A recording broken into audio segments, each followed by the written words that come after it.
There are two things on a motorcycle that'll get you in trouble. One is riding with no fear, and one is riding with too much fear. The rider with no fear approaches a corner with reckless abandon. They have no idea what's on the other side of the corner. They've got that motorcycle at full lean, using 100% of their traction, and getting around that corner as quickly as they can. The motorcycle with too much fear approaches that same corner. They've got a death grip on the handlebars. They don't look through the corner because fear keeps them from turning their head, looking where they want the motorcycle to go. Every little movement of the motorcycle causes them to overreact by rolling off the throttle or reaching out for the front brakes. So one rider has way too much confidence, the other rider has too much fear. Each rider is a danger to themselves, but for polar opposite reasons. This week on MCrider, let's look at fear, how you can overcome it, and how you can make it work to your advantage.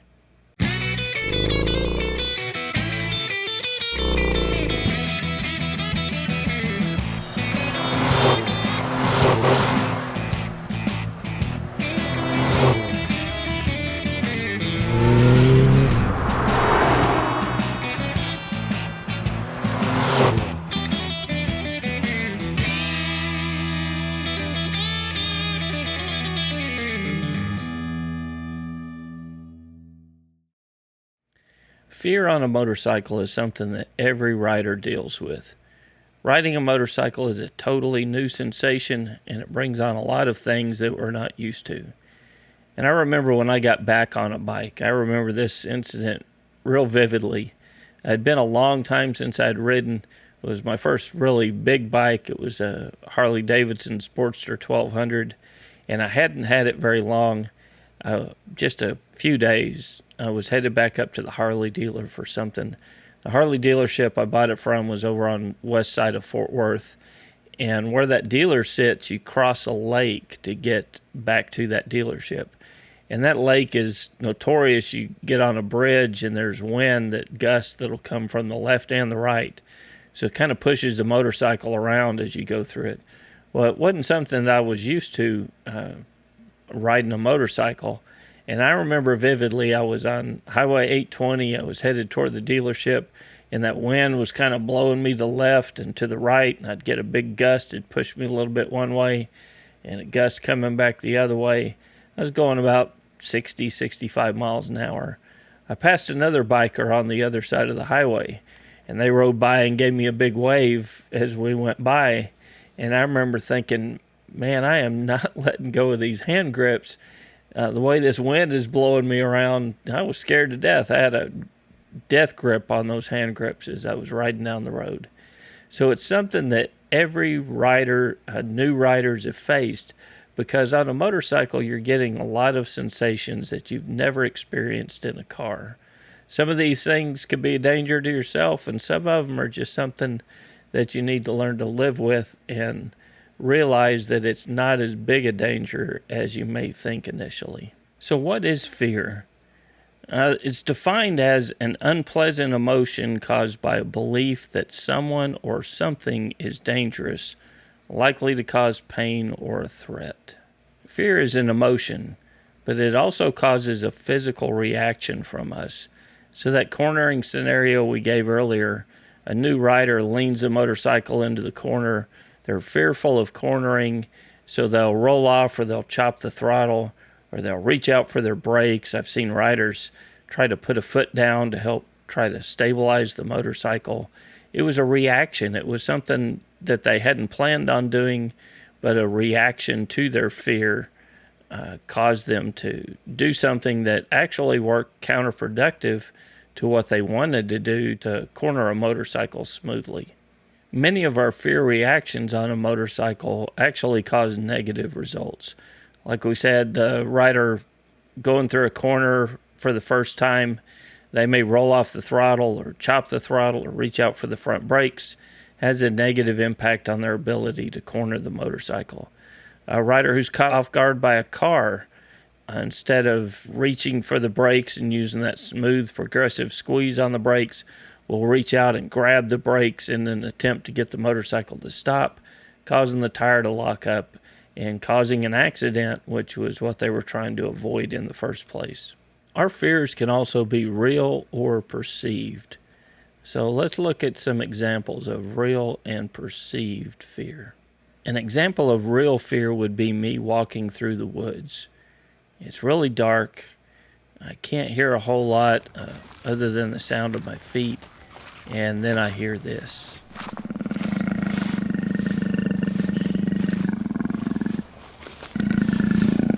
That sound would make my heart start going a little bit quicker.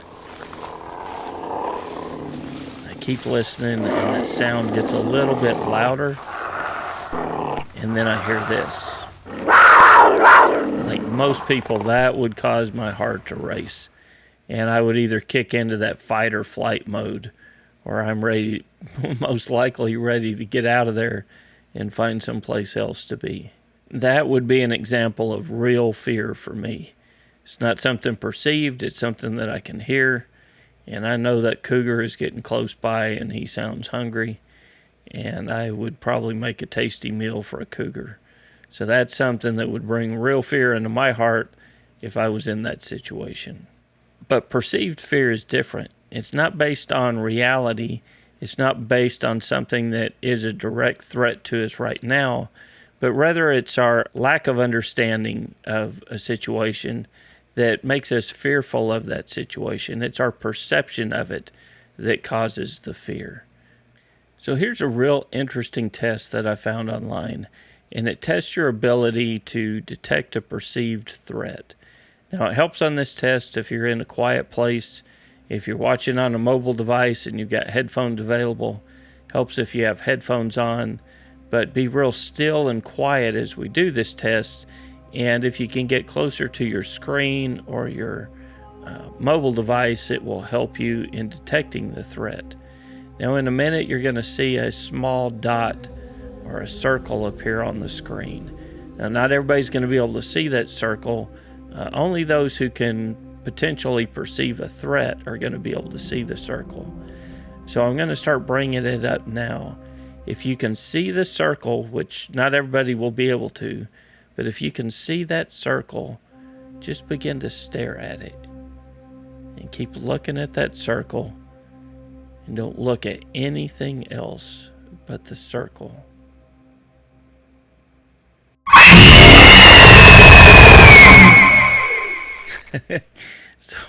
So are you able to see the perceived threat? Did it sneak up on you? Did you have a reaction to it? If you did have a reaction to it, that's an example of your perception of a threat, even though it was not based in reality in any way.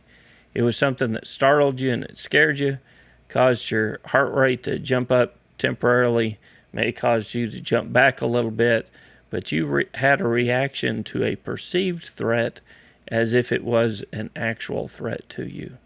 Both fears, real and perceived, cause a similar reaction. The one is justified and the other's not. And riding a motorcycle is no different. We face real fears on a motorcycle, and we have some perceived fears as well that are not justified. So what are some perceived fears for new riders that are very common? Well, one of them is speed. To try to get a lot of new riders just to roll on the throttle a little bit, to pick up a little speed while they're training is something that's very difficult for them to do. But in reality, it's much harder to ride a motorcycle really slow than it is with a little bit of speed. If you get a motorcycle up to just 15, 20 miles per hour, the bike is going to be so much more balanced. But their fear keeps them from rolling on the throttle. They keep the speed really low. And as a result of that, the bike is much more unbalanced and it feels unsafe. So their reaction to that is to try to slow down more because the bike feels unbalanced. Where the true solution to that is to roll on the throttle a little bit and bring up a little bit more speed.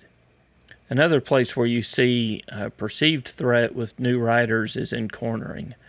The MSF teaches that slow look, press, and roll technique.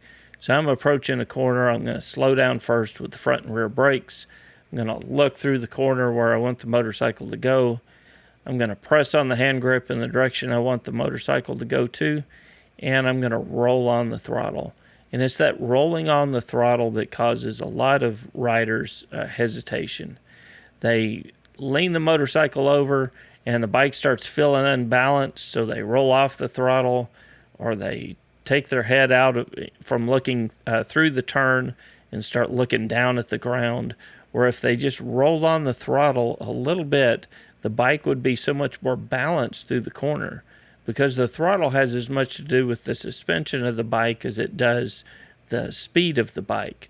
So a little bit of gentle roll on of the throttle, the motorcycle would be much more planted and smooth through the corner, which is what they want, but their perceived threat of cornering causes them to roll off the throttle, making the situation even worse. So let's look at how we can overcome some perceived threats or perceived fears that we have on a motorcycle.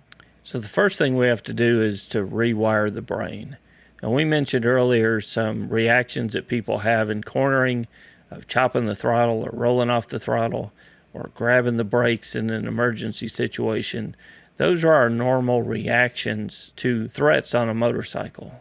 But those reactions don't alleviate the threat. In fact, they make it worse. And the only way that we can overcome those reactions is by rewiring our brains. And the way we rewire our brains is by practicing. The good thing about practice is you can do it at your own pace. So you don't have to have speed to keep up with traffic out on the street. You can do it at your own pace in a parking lot or in a training class at a lot slower pace, where that fear or anxiety is not nearly as high for you. Open up the field guide that you can get access to through Patreon and practice some of the techniques in there. Do them at your own pace until you begin to rewire your reactions to some of those threats that you would face out on the street. After time and repetition, you begin to replace your improper reactions with a proper response to the situation. You're going through a corner, you realize you're going too wide. The proper response is to look further through the corner, push further on that grip to get the motorcycle to lean a little bit further over, not chop the throttle or reach out and grab the brakes, which causes the problem to get worse. Second, have a well thought out plan. Riding a motorcycle correctly does not happen by accident. You hear a lot of riders give advice, well, just get some seat time, you'll get better. Well, in a sense, that's true, but also you may be developing bad habits along the way that are going to make the situation worse. So just seat time alone is not going to get you better. Having a plan, though, in how to improve your riding and to develop correct techniques and reinforce those correct techniques is going to make you a better rider.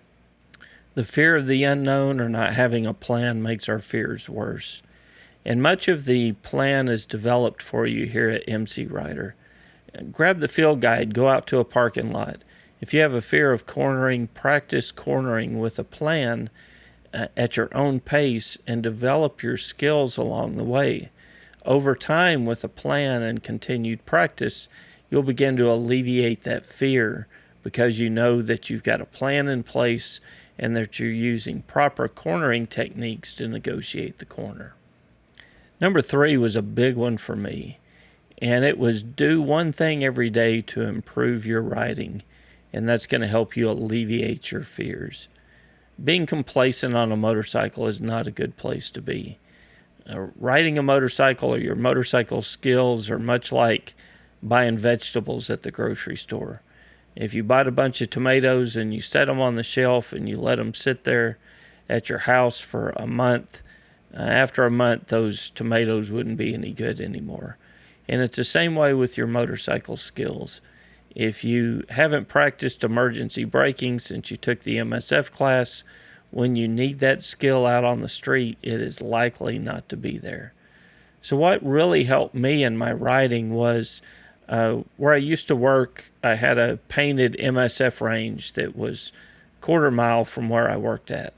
And I would purposefully eat lunch up in that direction every day. I would ride over there on a motorcycle, and I would spend 5-10 minutes before or after lunch out on the MSF range practicing quick stops, practicing cornering, practicing doing U-turns. Not for a long period of time, but just, 5 or 10 minutes, 3, 4, 5 days a week. I would be out there practicing just for a short time, but that everyday practice made the biggest change in my writing abilities as I began to internalize some of those proper writing techniques because I was practicing it on a daily basis. And I wish at that time I had something like the field guide to help direct my practice routine, but take the field guide to a parking lot. Pick 1 or 2 exercises that you'll work on this day, and then pick 1 or 2 that you'll work on the next day, and practice those on a regular basis until it becomes ingrained in your writing style. I've told this story here on MCrider before, but I want to tell it briefly again because it fits in this situation. I had been a writing instructor at this point for a couple of years. I was on my way home from work one day, and the route that I was taking, there's a nice S-turn. So it's got a turn to the left and then a turn to the right that goes down a big hill. So I made that turn to the left, and I was using proper technique. Had my head and eyes turned through that corner. I had the motorcycle leaned over. I'd use that slow look, press, and roll technique for that corner. And now I'm approaching the second hand of that S-turn, that right-hand turn.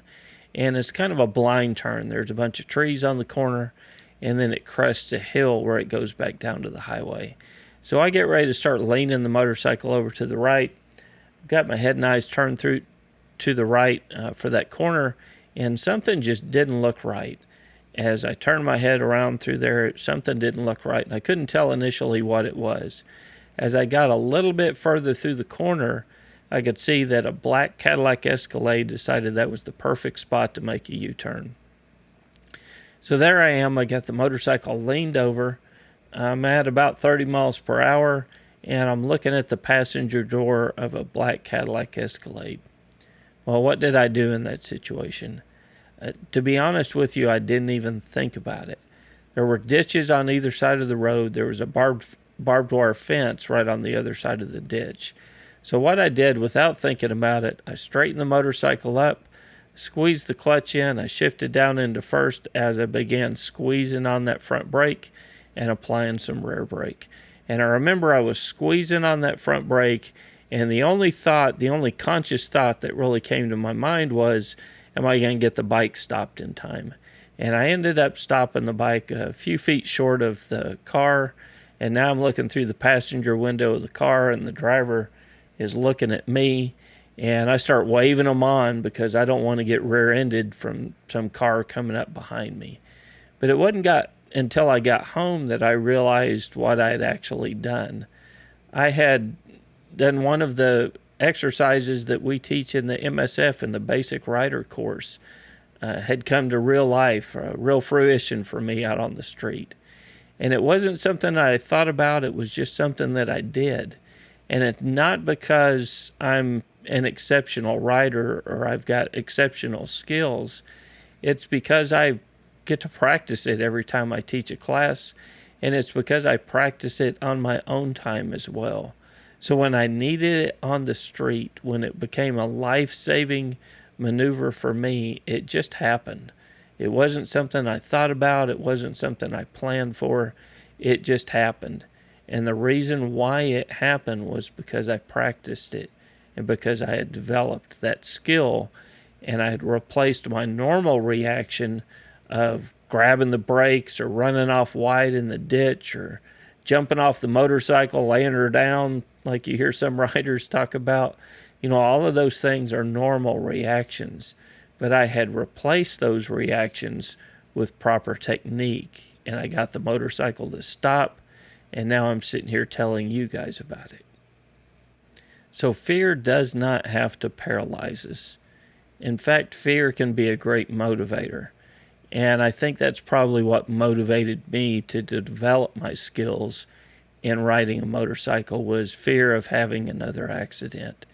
So the only way that you can replace your improper fears or your perceived fears is through practice and repetition of having a good plan of attack to overcome those fears and replace those negative reactions with proper technique in riding a motorcycle. That's the whole goal of MCrider. That's why I do these, to remind you guys of what proper technique is. But ultimately, it's up to you. Ultimately, it's up to you to get access to the field guide or to take a training class where you can replace your fear reactions with proper motorcycle technique out on the street. Everybody comes at riding a motorcycle from a little bit different angle. Some people are a whole lot more naturally fearful of riding a motorcycle.